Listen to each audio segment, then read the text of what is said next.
Bonjour à tous et bienvenue sur Monaco Info. Nous sommes le vendredi 5 avril et voici les titres qui seront développés dans cette édition de fin de semaine. Nous irons à Paris pour débuter avec la remise des Grands Prix des Sciences de la Mer Albert Ier de Monaco. Les rencontres philosophiques, vous découvrirez le programme des journées qui s'intitule Les Jeunes Philosophes, proposé du 8 au 11 mai. La 6e édition du rallye Princesse Charlène vient de se dérouler. Près de 500 élèves se sont donné rendez-vous.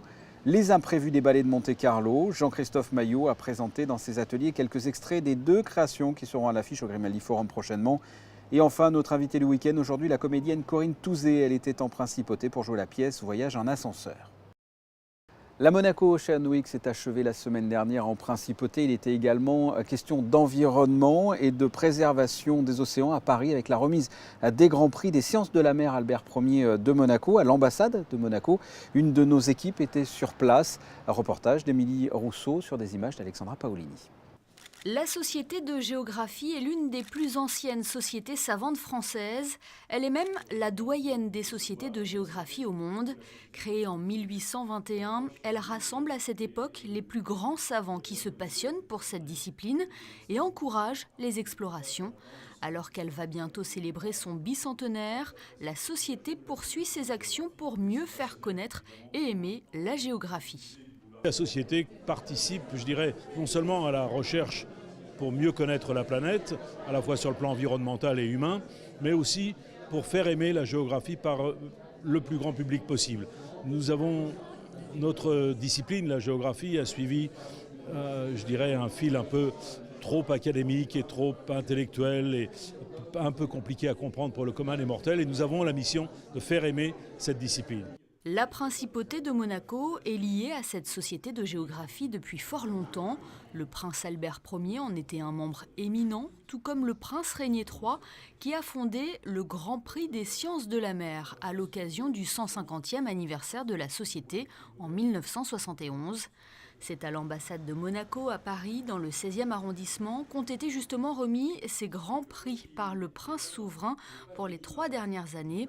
Les recherches du biologiste Callum Roberts, absent lors de cette cérémonie, ont été saluées par la médaille de 2017.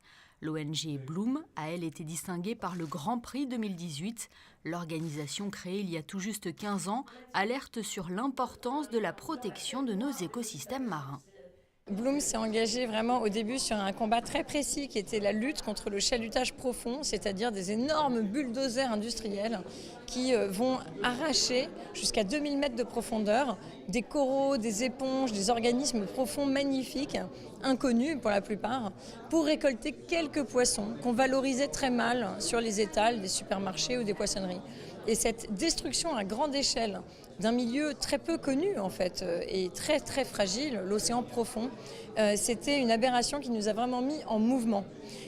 Mais il a fallu 8 ans pour obtenir gain de cause et on s'est battu de 2008 jusqu'en 2016 pour obtenir l'interdiction au niveau européen du chalutage profond.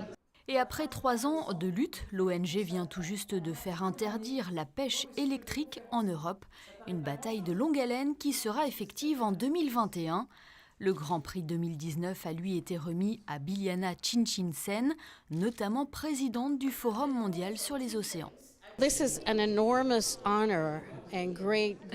immense honneur et une belle reconnaissance. C'est une belle leçon d'humilité que de recevoir le Grand Prix des sciences marines, Prince Albert Ier de Monaco. La principauté a beau être un petit État, le prince s'implique grandement pour l'environnement et sa parole est respectée dans le monde entier. 3 prix pour un même combat auront donc été remis lors de cette cérémonie. Lors de son discours, le prince Albert II, lui aussi membre de la Société de géographie, aura rendu hommage à la mémoire de son trisaïeul, le prince Albert Ier, tout en adressant un message d'espoir pour la planète, en citant pour exemple les actions des lauréats menées en faveur de l'environnement. Découvrons le programme des journées qui s'intitule Les Jeunes Philosophes, proposé du 8 au 11 mai par les rencontres philosophiques. Sandrine Nègre a pu s'entretenir avec les membres fondateurs de ces rencontres. Reportage. D'une exposition à la Villa Saubert du NMNM au Théâtre Princesse Grace en passant par plusieurs établissements scolaires comme le lycée technique et hôtelier, et les journées Les Jeunes Philosophes vont permettre aux élèves, mais pas seulement, de réfléchir et d'échanger. On est tout à fait travaillé par cette idée de transmettre la philosophie au grand public, mais plus particulièrement aussi aux enfants, aux jeunes, parce que nous avons le véritable dessein, je crois. Et c'est pour répondre à votre question sur le regard que je porte moi sur ces journées, nous avons le véritable dessein d'éveiller chez les enfants, chez les plus jeunes, une conscience philosophique, une conscience critique, une capacité de poser des questions. Moi, je vais être en cuisine, je vais être au lycée technique, et donc moi, je me passionne pour le rapport entre philosophie et cuisine.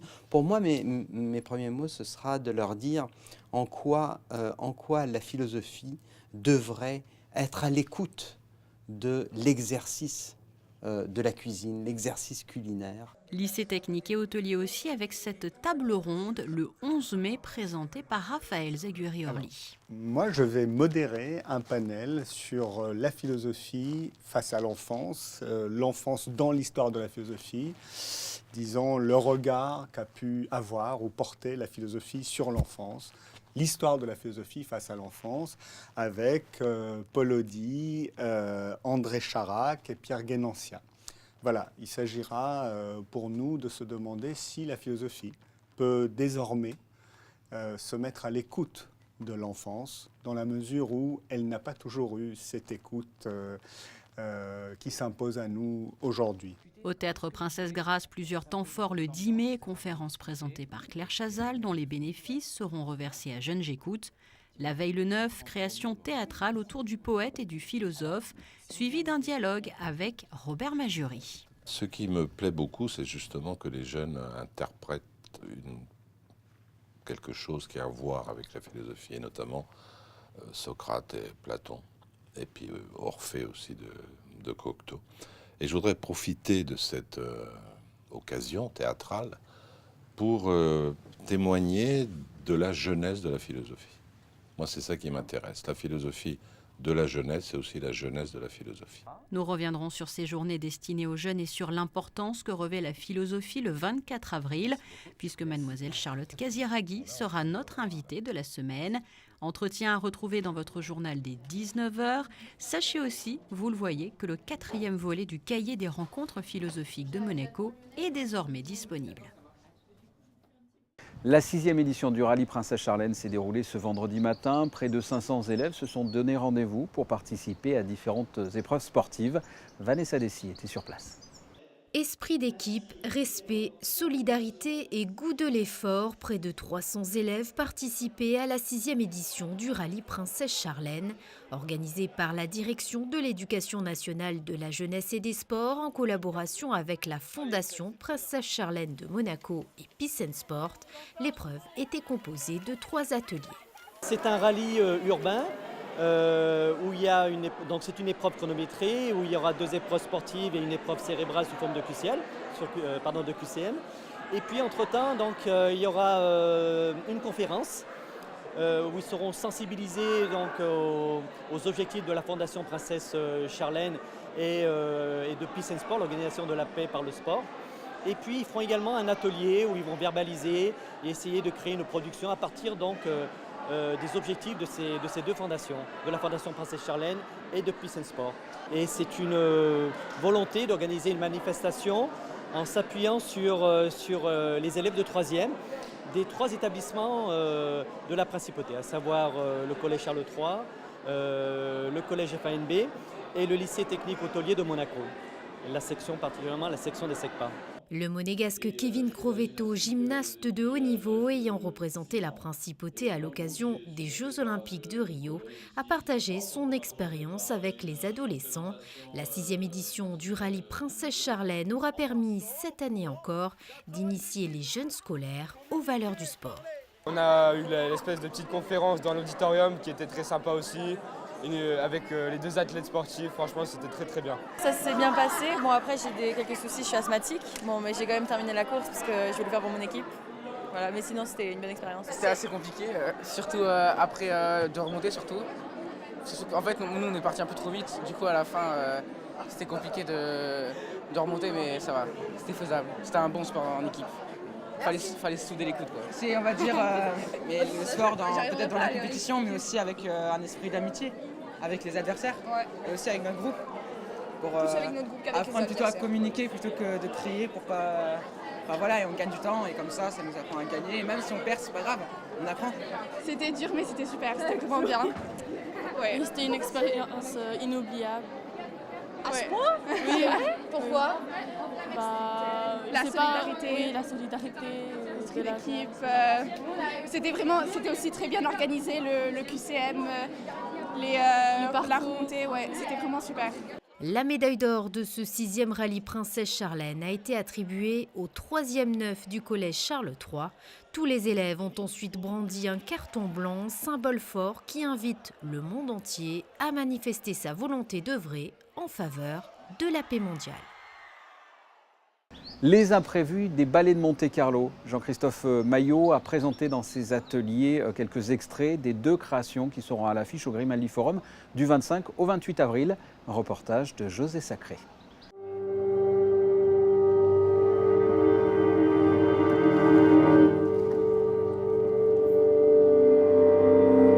Jeudi 4 avril, à l'atelier des ballets de Monte-Carlo, un public privilégié a découvert en avant-première quelques extraits des 2 créations que la compagnie présentera du 25 au 28 avril, salle des Princes du Grimaldi Forum.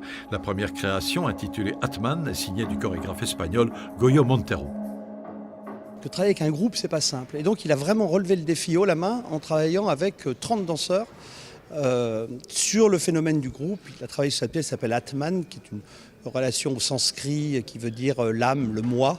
Et ça donne une pièce que je trouve assez sympathique et qui va être agréable à découvrir pour le public puisque c'est tout neuf.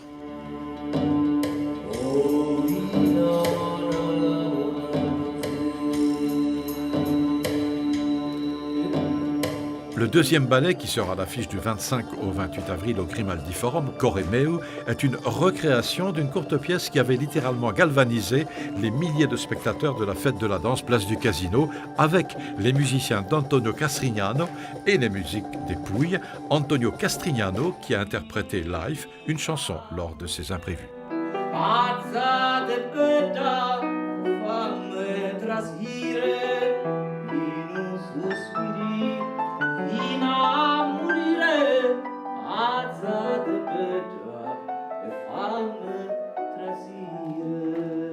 Ces imprévus ont été l'occasion pour Mathieu Ferragut, le nouveau directeur général du CFM Indo-Suez, principal partenaire de la compagnie des ballets de Monte-Carlo, de découvrir au plus près le travail de la compagnie. Très heureux et extrêmement satisfait de découvrir ce partenariat avec les Ballets de Monaco, une institution de très grande notoriété en principauté qui correspond parfaitement aux valeurs de notre institution, le CFM, qui est une institution fortement ancrée dans le territoire monégasque.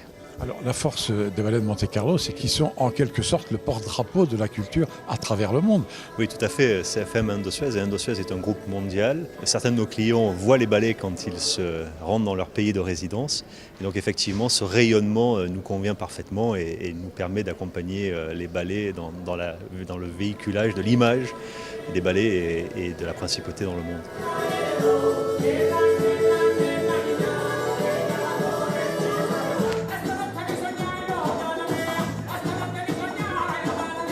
Pour Corre Meu de Jean-Christophe Maillot, présenté une seule fois à la fête de la danse, ce n'est pas une recréation, mais une véritable création. J'avais envie de développer vraiment le travail chorégraphique sans perdre l'esprit et en rajoutant plusieurs pièces musicales qui fait que d'un 20 minutes, on est passé à 38 minutes.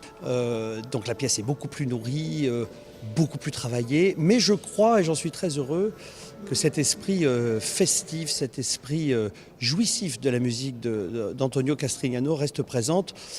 Je pense, alors, c'est des genres de phrases que j'aime pas dire, mais je pense que c'est vraiment un spectacle qui met la banane, quoi. Le reste de l'actualité, c'est aussi en bref et en images. Le rouge était de mise jeudi soir au Yacht Club de Monaco où s'est tenue la soirée de gala organisée par les femmes leaders mondiales Monaco autour de l'opération internationale Sauver le cœur des femmes. Les maladies cardiovasculaires sont la première cause de mortalité dans le monde et peu de gens savent que les hommes et les femmes ne sont pas égaux face à ces maladies. Les femmes aujourd'hui plus exposées par leur mode de vie sont en effet près de 9 millions à en mourir chaque année dans le monde, soit une femme sur 3. Les infarctus chez les femmes de moins de 50 ans ont triplé ces 15 dernières années, notamment en raison de mauvaises habitudes de vie. Ce fléau a conduit au lancement de l'opération Go Red for Women en 2005 aux États-Unis. Elle est désormais relayée dans une vingtaine de pays et portée en France par le mouvement Sauver le cœur des femmes, qui a trouvé un écho en principauté auprès des femmes leaders mondiales et de la princesse Stéphanie, qui avait tenu à être présente à la soirée de gala annuelle. Un concours de dessin avait été organisé à cette occasion. Les lauréats viennent du Bénin, de l'île Maurice et de l'Italie. Une vente aux enchères a également eu lieu.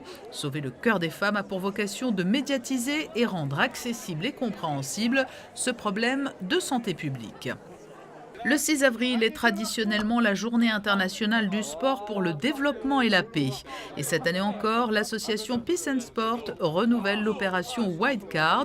Cela consiste à inciter le plus grand nombre à marquer son soutien au mouvement de la paix par le sport et à agir à son niveau. Chacun est invité à se prendre en photo en brandissant son carton blanc pour la paix, puis à la publier sur les réseaux sociaux avec le hashtag White Card, à l'image des joueurs de basket de la Roca Team qui se sont prêtés au jeu, tout comme les footballeurs de l'AS Monaco, comme vous pouvez le découvrir sur ces images. Football et la 31e journée de Ligue 1. Monaco se déplace samedi 20h à Guingamp. Guingamp, l'avant-dernier au classement. Les enjeux de cette rencontre avec Frédéric Hélion. Monaco est attendu au tournant. L'ASM doit montrer un autre visage et doit une revanche à ses supporters. Après la défaite face à la Lanterne Rouge, Caen, la première en championnat depuis le retour de Jardim sur le banc, et notamment 45 premières minutes insipides et un manque de rigueur et d'intensité. Les Monégasques se déplacent à Guingamp, 19e. Les Costarmoricains viennent de prendre 7 points sur 9 à domicile pour se relancer dans la course au maintien. Un deuxième match piège consécutif face à une équipe qui joue sa survie en Ligue 1. C'est un match avec un adversaire qui a aussi l'ambition de rester la Première Ligue, comme nous, qui joue le maintien. Et tous les matchs de maintien, c'est un match avec un côté émotionnel très fort, mais aussi les joueurs ont besoin de jouer avec un peu le gring, un peu l'ambition de faire bien les choses et concentrer pour prendre les 3 points. Nous avons besoin de débuter les matchs avec déjà notre intensité, avec notre rigueur, avec notre façon de jouer.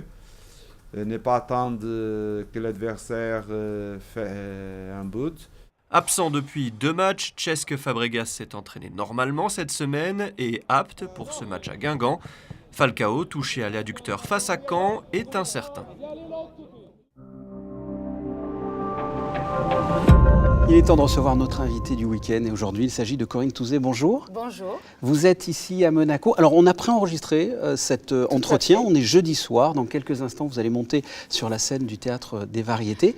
C'est organisé par le Théâtre des Muses qui s'exporte et qui va au Théâtre des Variétés pour une pièce qui s'appelle, j'allais dire Voyage en enfer, non Voyage en ascenseur. Mais des fois en ascenseur ça peut être un enfer aussi. Ah oui. Le synopsis, l'histoire, c'est 2 personnes bloquées dans un ascenseur pendant très longtemps. Pendant le week-end de l'Ascension. Ouais, voilà. C'était pas prévu. C'est long. Une femme blanche et un homme noir, c'est ça qui est drôle. En fait, c'est un prétexte. L'enfermement, la cage de l'ascenseur est un prétexte à parler de tout ce qui nous dérange. Hein. Ouais. L'enfermement ajoute à toutes nos phobies, à toutes nos peurs. Et moi, c'est un rôle de dingue que j'ai. Elle est folle, elle est névrosée, elle est asthmatique, elle est insupportable, elle est ingérable et elle est raciste. Et lui aussi, c'est ça qui est formidable. C'est-à-dire qu'au lieu de... Sophie Forte, l'auteur, n'a pas écrit l'histoire du gentil noir et de la vilaine blanche. Non. Elle a écrit l'histoire de 2 personnes qui vont être obligées de vivre ensemble malgré leurs différences et qui ont toutes les 2 autant d'a priori l'une que l'autre. Je voudrais que l'on revienne en arrière. Qu'est-ce qui vous a donné envie de devenir comédienne? C'est des rôles comme celui-là, par exemple? Oh la vache, wow. Vous savez, j'ai commencé à 17 ans, alors il y a de l'eau qui a coulé sous les ponts. Je pense que comme beaucoup d'acteurs, très jeune, j'avais envie de foutre le camp. Et je me disais qu'avec ce métier, j'adorais voyager. Moi, j'ai des parents qui m'ont vraiment aidé à voyager beaucoup. Et je m'étais dit que j'allais passer mon temps, et ça a été le cas d'ailleurs, parce que j'ai tourné dans tous les pays du monde, j'allais pouvoir bouger.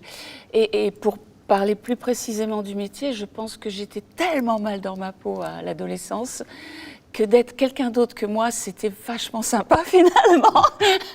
Et j'ai appris à... Finalement, je pense que j'ai appris à me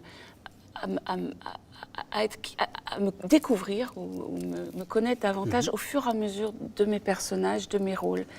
Parce que comme on ne joue pas sa vie, on ne joue pas qui on est vraiment, du coup on se lâche, vous savez, on va dans des endroits où peut-être on n'irait pas dans sa vie de tous les jours. Et du coup, on découvre ses propres limites aussi. Oui, vous jouez des personnages qui sont des fois l'opposé de vous-même. Et des fois aussi très très près de ce qu'on est.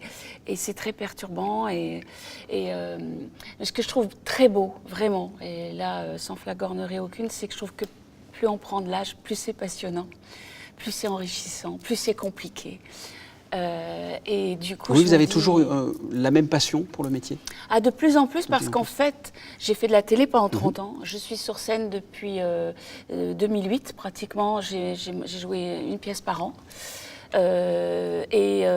Sincèrement, depuis 2-3 ans, je sais que je ne suis plus la même comédienne.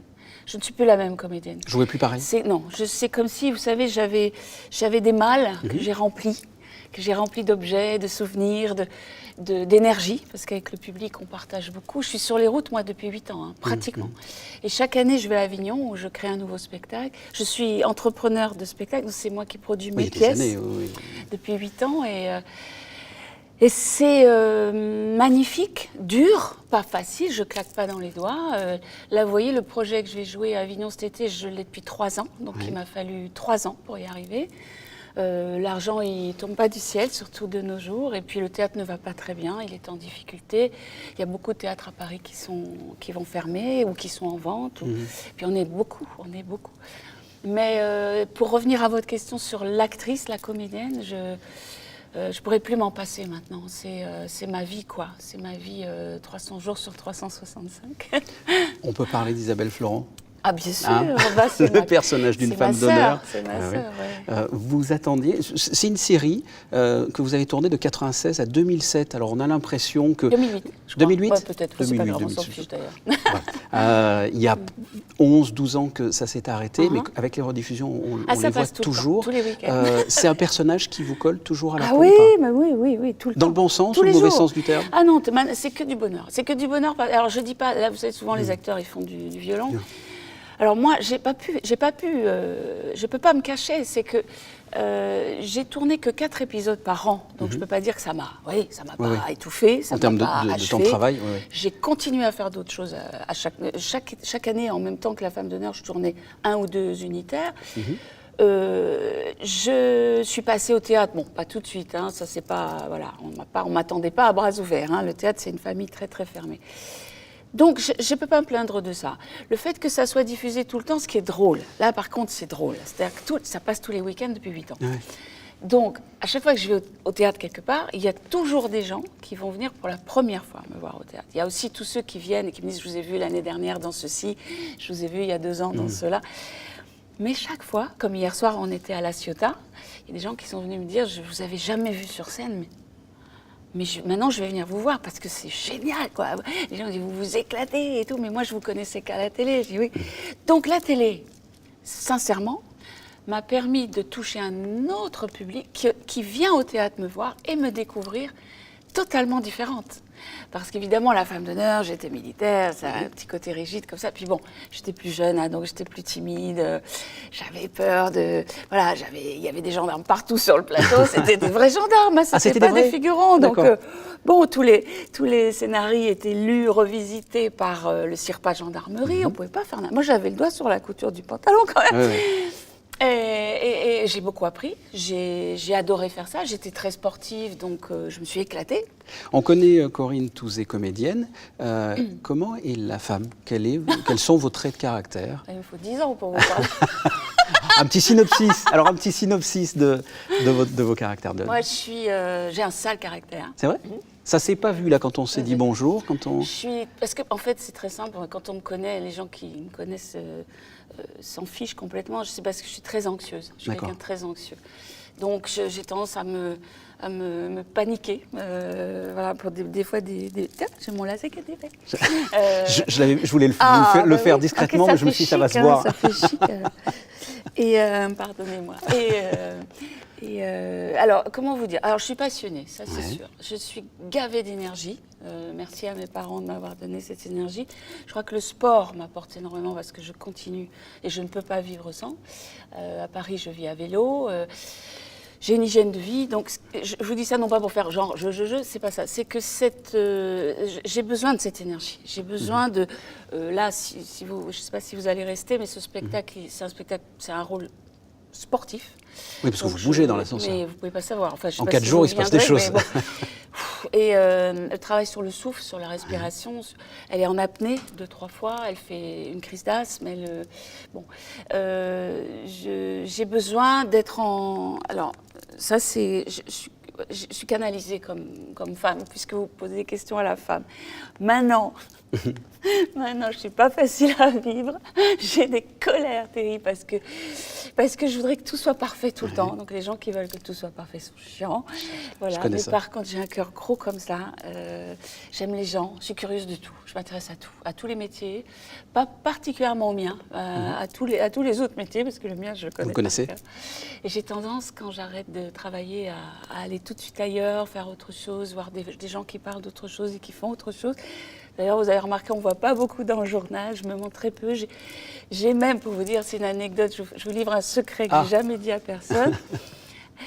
J'ai déménagé d'un immeuble il y a longtemps, il y a 15-18 ans, dans le 17e. J'ai habité 5 ans. Je vous jure que c'est vrai, que vous n'allez pas me croire. Hein. Donc on déménage, donc camion, les cartons, donc j'ai pas arrêté de monter, de descendre, on surveille, est-ce que tout est bien dans le camion, on repart, on prend l'ascenseur, toute la journée. Surtout quand on veut que tout soit parfait, voilà, alors, vous l'avez dit. Alors je suis dans l'escalier ou dans l'ascenseur toute la journée, ça dure une journée un déménagement. Ouais. Et à un moment donné, un monsieur qui habite au 3e, donc au-dessus de chez moi, je ne l'ai pas cru, et qui vient et qui me dit « Mais bienvenue chez nous, vous allez habiter au 2e étage ?» Alors que vous partiez. 5 ans que j'étais là. Donc pour vous dire que moi, je suis quelqu'un de très discret, vraiment. J'ai plutôt tendance à raser les murs pour pas qu'on me remarque, je fais jamais de bruit. Et puis je suis sauvage. Alors voilà, si je dois vraiment parler, la vraie Corinne Touzé, elle est très sauvage, très casanière, je suis tout le temps à la campagne. Le jardin, les forêts, les animaux, c'est ma passion, je pense que ça vous le savez. J'en ai plein, j'en aurai toujours plein. Et j'ai décidé, puisqu'on n'est pas loin, j'en profite, je vais finir ma vie en Italie, puisque mon grand-père est des Pouilles. Oui. Et voilà, j'ai décidé cette année, j'arrivais pas à me décider, voilà, de partir à un moment donné vivre là-bas. Voilà. Vous savez beaucoup de choses, hein, c'est des secrets que je vous ai. Merci infiniment d'avoir répondu à mes questions. On passe, si vous le voulez bien, à la météo. On va connaître le temps des prochains jours. Très bien. Nous n'aurons eu qu'une petite journée de répit vendredi. Samedi, la dégradation des conditions météo va se confirmer. Alternance de pluie, soleil et nuages. Dimanche, la situation sera légèrement plus agréable en début de journée, mais des pluies seront possibles le soir. Lundi, le soleil fera une courte apparition le temps de la journée.